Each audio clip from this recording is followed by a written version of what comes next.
Sheena murder case में आरोपी इंद्राणी मुखर्जी, संजीव खन्ना और श्यामवर राय को बांद्रा कोर्ट में पेश किया गया, जहां से कोर्ट ने उन्हें 2 दिन की पुलिस रिमांड पर भेज दिया। मामले की अगली सुनवाई अब 7 सितंबर को होगी।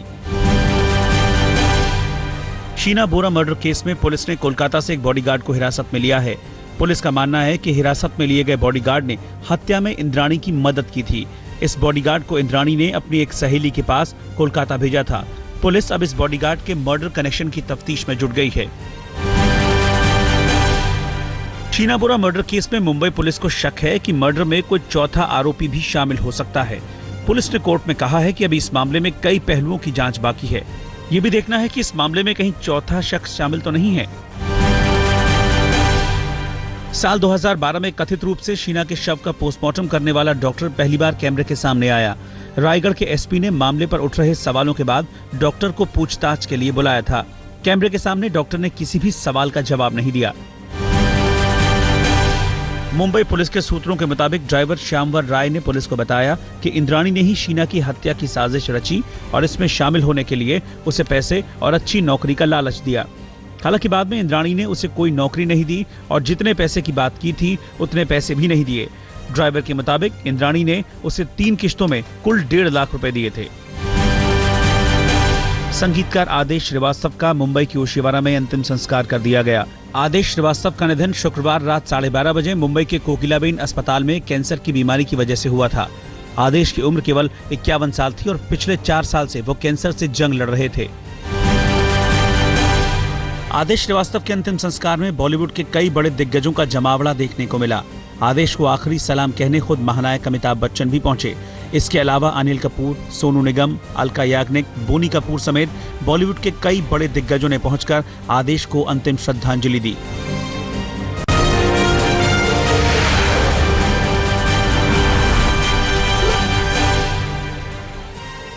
दिल्ली के अलग अलग मंदिरों में रात भर भक्तों का तांता लगा रहा। रात 12 बजे कृष्ण जन्म होते ही भक्तों में खासा जोश और उत्साह देखने को मिला। दिल्ली के इस्कॉन मंदिर में हजारों की तादाद में भक्तों की भीड़ थी। कान्हा के महाभिषेक के बाद लोगों ने लिया भगवान कृष्ण का प्रसाद। दिल्ली के बिड़ला मंदिर में कृष्ण जन्माष्टमी के कार्यक्रम में दिल्ली के सीएम अरविंद केजरीवाल भी पहुंचे थे। तो वहीं भगवान की आरती में शामिल होने के लिए बिड़ला मंदिर में ही एंटी करप्शन ब्यूरो के चीफ मुकेश मीणा भी पहुंचे थे। दोनों के बीच कामकाज को लेकर कैसी भी अदावत हो, लेकिन कृष्ण के दरबार में दोनों भक्त बनकर ही पहुंचे थे। दिल्ली में कई जगहों पर जन्माष्टमी के मौके पर दही हांडी उत्सव का भी आयोजन हुआ। पश्चिमी दिल्ली के हरिनगर में युवाओं की टोली ने दही हांडी प्रतियोगिता में हिस्सा लिया और गोविंदाओं की टोली ने दही हांडी तोड़ने के लिए मशक्कत की। तो दिल्ली के और भी कई हिस्सों में ऐसे ही आयोजन हुए। दिल्ली के संगम विहार में बीती रात जब लोग जन्माष्टमी मनाने में व्यस्त थे, उसी वक्त 15 से 20 बाइकों पर सवार करीब 30 बदमाशों ने इलाके में उपद्रव मचाने की कोशिश की। कई राउंड गोलियां चलाई, सड़क पर खड़ी मोटरसाइकिल, कारों और ऑटो में तोड़फोड़ की, तो कुछ लोगों को चाकू मारकर घायल कर दिया।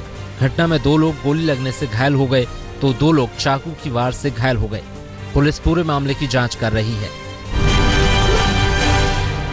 आम आदमी पार्टी की दिल्ली सरकार जल्द ही सीएम केजरीवाल समेत 7 नेताओं पर चल रहे आपराधिक मुकदमों को वापस ले सकती है। सूत्रों के मुताबिक सरकार की एक उच्च स्तरीय कमेटी ने केजरीवाल, सिसोदिया, कपिल मिश्रा, पूर्व मंत्री राखी बिड़लान, नेता विपक्ष विजेंद्र गुप्ता, सांसद विजय गोयल, प्रवेश वर्मा और पूर्व कांग्रेस विधायक मुकेश शर्मा के खिलाफ चल रहे 35 आपराधिक मुकदमे वापस लेने की सिफारिश कर दी है। रोहिणी के सेक्टर 16 में घरेलू सिलेंडर में ब्लास्ट होने से घर में 4 महिला और 2 बच्चे बुरी तरह से झुलस गए। घायलों को इलाज के लिए अंबेडकर अस्पताल में भर्ती कराया गया है। दमकल की गाड़ियां जब तक आग पर काबू पाती तब तक पूरा घर जलकर खाक हो गया। पीड़ित परिवार रोहिणी के इस घर में किराए पर रहता था। दिल्ली के स्कूलों में पढ़ने वाले 8वीं तक के छात्रों को दिल्ली सरकार राहत देने वाली है। 8वीं तक के छात्रों का स्कूली बस्ता और प्रशासनिक का बोझ दोनों 25% तक कम होने वाला है। तो वहीं सरकार 9वीं से 12वीं तक के छात्रों के पाठ्यक्रम में भी 20% तक की कमी लाने का फैसला करने वाली है। टीचर्स डे के मौके पर दिल्ली के शिक्षा मंत्री मनीष सिसोदिया ने ऑल इंडिया रेडियो पर एक शो के दौरान ये बात कही।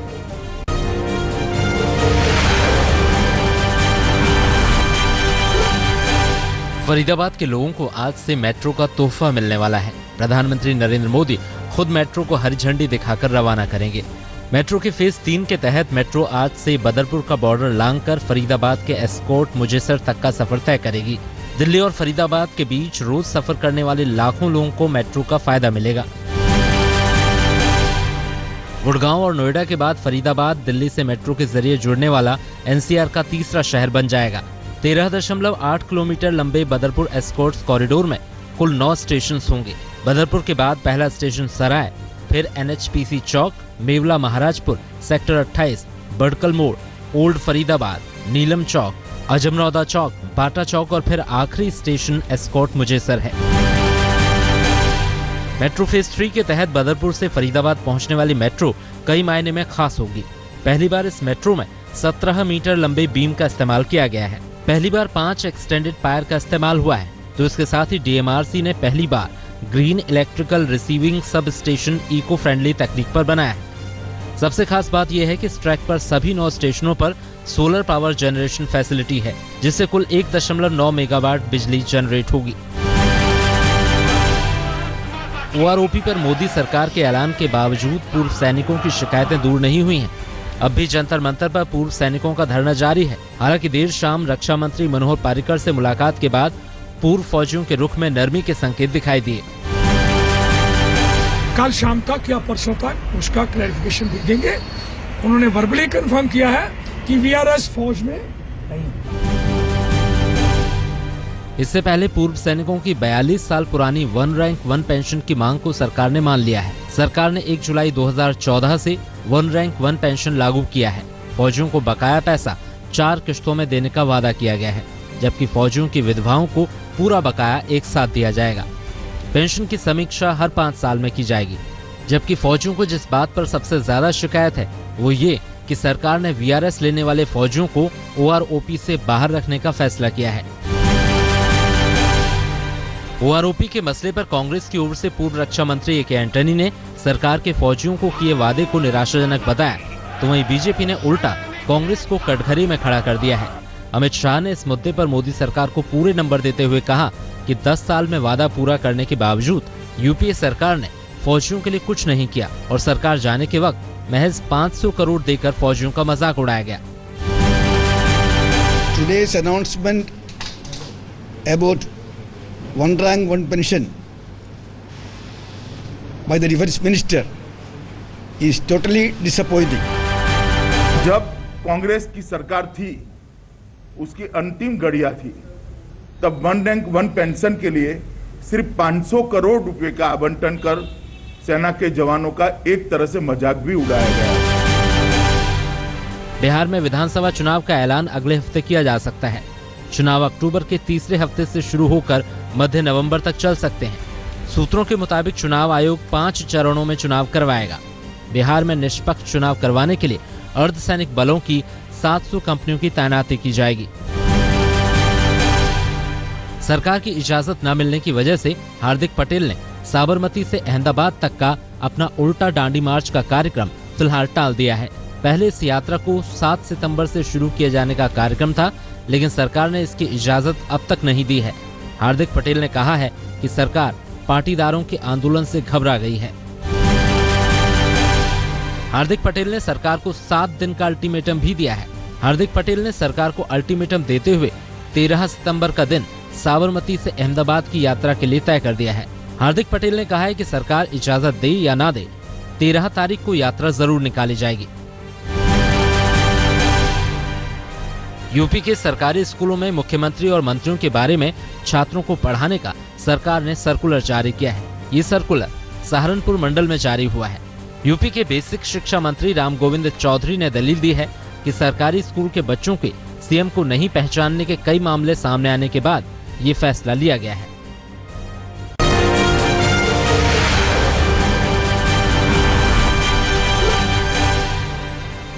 मैनपुरी में आज यूपी के सीएम अखिलेश यादव और एसपी प्रमुख मुलायम सिंह यादव एक रैली को संबोधित करेंगे। मैनपुरी के कृष्ण मैदान में रैली की तैयारियां पूरी कर ली गई हैं। तय कार्यक्रम के मुताबिक अखिलेश मैनपुरी में सैनिक स्कूल का शिलान्यास करने के अलावा कई बड़ी योजनाओं का ऐलान भी करेंगे। एसपी नेताओं का दावा है कि सीएम और मुलायम सिंह यादव की रैली में ऐतिहासिक भीड़ जुटेगी। बिहार में चुनाव आचार संहिता लागू होने से पहले नेता किस कदर हड़बड़ी में हैं, इसका नमूना शनिवार को देखने को मिला, जब नीतीश से बागी हुए पूर्व मंत्री वृषण पटेल ने एक ही दिन में ताबड़तोड़ 14 योजनाओं का शिलान्यास कर दिया। नेताजी ने एक दिन पहले ही विधानसभा की सदस्यता छोड़ी थी। नेताजी की हड़बड़ी का आलम ये था कि 14 में से कुछ कार्यक्रमों की जानकारी तो सरकारी विभाग के कर्मचारियों को भी नहीं थी। यहाँ तक कि योजनाओं का शिलापट भी नेताजी ने अपने ही खर्चे से बनवाया। राजस्थान के बीकानेर में देर रात भीषण आग लग गई। आग एक मोटर पार्ट्स की दुकान में लगी, जिसने आसपास की कई बिल्डिंग्स को अपनी चपेट में ले लिया। आग में करोड़ों का माल जलकर खाक हो गया। आग पर काबू पाने के लिए शहर के फायर ब्रिगेड के अलावा एयरफोर्स की दमकल गाड़ियों को भी बुलाया गया। असम में बाढ़ से मरने वालों की तादाद 40 के पार पहुंच गई है, जबकि बाढ़ से प्रभावित लोगों की गिनती 21 जिलों में करीब 16.5 लाख पहुंच गई है। बाढ़ से करीब 1,80,000 हेक्टेयर भूमि में फसलें बर्बाद हो गई हैं। सेना और एनडीआरएफ की टीमें रेस्क्यू ऑपरेशन के काम में लगी हुई हैं। बाढ़ राहत के लिए सरकार ने 300 से ज्यादा रिलीफ कैंप बनाए हैं, जिनमें 2 लाख से ज्यादा लोगों ने शरण ली है। छत्तीसगढ़ में रायपुर और धमतरी के बीच चल रही एक यात्री बस अचानक आग की लपटों में घिर गई। ड्राइवर ने समझबूझ दिखाते हुए बस को रोककर तमाम सवारियों को बस से उतार दिया और बस को दूर ले गया। ड्राइवर की समझदारी के चलते घटना में कोई हताहत नहीं हुआ है, लेकिन जब तक आग पर काबू पाया जाता, बस पूरी तरह से जलकर खाक हो चुकी थी। लखनऊ में एसटीएफ और आलमबाग पुलिस ने ऐसे शातिर अपराधी को गिरफ्तार किया है जो 1 साल पहले फिल्मी स्टाइल में जेल के सुरक्षा कर्मियों के सर पर बंदूक तानकर जेल से फरार हो गया था। यूपी पुलिस ने आरोपी पर 15,000 का इनाम घोषित किया था। पुलिस के मुताबिक पकड़ा गया आरोपी अजय तिवारी नेपाल में बैठकर भारत में अपना गिरोह संचालित कर रहा था। यूपी के गोंडा में मंचलों ने एक स्कूली छात्रा को अस्पताल पहुंचा दिया। छात्रा अपनी सहेली के साथ रिक्शा में जा रही थी, तभी 3 बाइक सवार शोहदों ने लड़कियों को परेशान करना शुरू कर दिया। जब लड़कियों ने ध्यान नहीं दिया तो मंचलों ने बाइक से रिक्शा को इतनी जोरदार टक्कर मारी कि लड़कियां घायल हो गईं। एक छात्रा की हालत गंभीर बताई जा रही है। आरोपी फरार हैं। सोनीपत के बड़वासनी गांव में छेड़छाड़ से परेशान 10वीं की छात्रा ने खुदकुशी कर ली। छात्रा का शव उसके कमरे में पंखे से लटका हुआ मिला। छात्रा ने मरने से पहले सुसाइड नोट भी लिखा, जिसमें उसने खुद की मौत के लिए पड़ोसी युवक और युवक की मां को जिम्मेदार ठहराया है। पुलिस ने आरोपी युवक को गिरफ्तार कर लिया है, जबकि उसकी मां की तलाश की जा रही है। यूपी के उन्नाव में 2 बहनें आरती और पूजा 31 अगस्त को अचानक घर से गायब हो गई थीं। दोनों बहनों में से एक आरती का शव शनिवार को पेड़ से लटका हुआ मिला। लाश को देखकर लगता है कि उसके पूरे शरीर को तेजाब से जलाया गया है, जबकि दूसरी बहन का अब तक कुछ पता नहीं चला है। परिवार वाले पुलिस पर लापरवाही का आरोप लगा रहे हैं। घर वालों का कहना है कि बहनों की गुमशुदगी की शिकायत देने के बाद अगर पुलिस हरकत में आ गई होती तो ये वारदात टल सकती थी। मुरादाबाद में दहेज के लालच में एक नवविवाहिता को जिंदा जलाकर मारने का मामला सामने आया है। आरोप है कि ससुराल वाले अर्शी से 2 लाख रुपए लाने का दबाव बना रहे थे और इनकार करने पर पति अकबर ने अपने भाई और मां के साथ मिलकर उसे जिंदा जला दिया। पुलिस ने पीड़ित परिवार की शिकायत पर अर्शी के पति और सास को गिरफ्तार कर लिया है, जबकि एक आरोपी फरार है। जालंधर के पौष इलाके अर्बन स्टेट फेज 1 में एसिड अटैक का मामला सामने आया है। 37 साल की पीड़ित महिला एक विधवा है, जिस पर 3 युवकों ने बीच सड़क तेजाब डाल दिया। राहगीरों ने महिला को अस्पताल तक पहुंचा दिया, जहां उसकी हालत नाजुक बनी हुई है। पुलिस का कहना है कि तीनों आरोपियों की पहचान कर ली गई है और उन्हें जल्द ही गिरफ्तार कर लिया जाएगा। लॉर्ड्स में इंग्लैंड और ऑस्ट्रेलिया के बीच खेले गए सीरीज के दूसरे वनडे में ऑस्ट्रेलिया ने इंग्लैंड को 64 रन से हरा दिया। पहले खेलकर ऑस्ट्रेलिया ने 309 रन बनाए, जबकि जवाब में खेलने उतरी इंग्लैंड की पूरी टीम 43वें ओवर में 245 रनों पर ढेर हो गई। 64 रन बनाने और 1 विकेट लेने के लिए मिचेल मार्श को मैन ऑफ द मैच चुना गया। पाकिस्तानी ऑलराउंडर शोएब मलिक को पीसीबी ने नए कॉन्ट्रैक्ट में बी कैटेगरी से ए कैटेगरी में शामिल किया है, लेकिन स्पिनर सईद अजमल और तेज गेंदबाज जुनैद खान को ए कैटेगरी से हटाकर बी कैटेगरी में डाला गया है। वनडे में पाकिस्तानी कप्तान अजहर अली को सबसे बड़ा प्रमोशन दिया गया है, जिन्हें सी कैटेगरी से हटाकर सीधा ए कैटेगरी में डाल दिया गया है।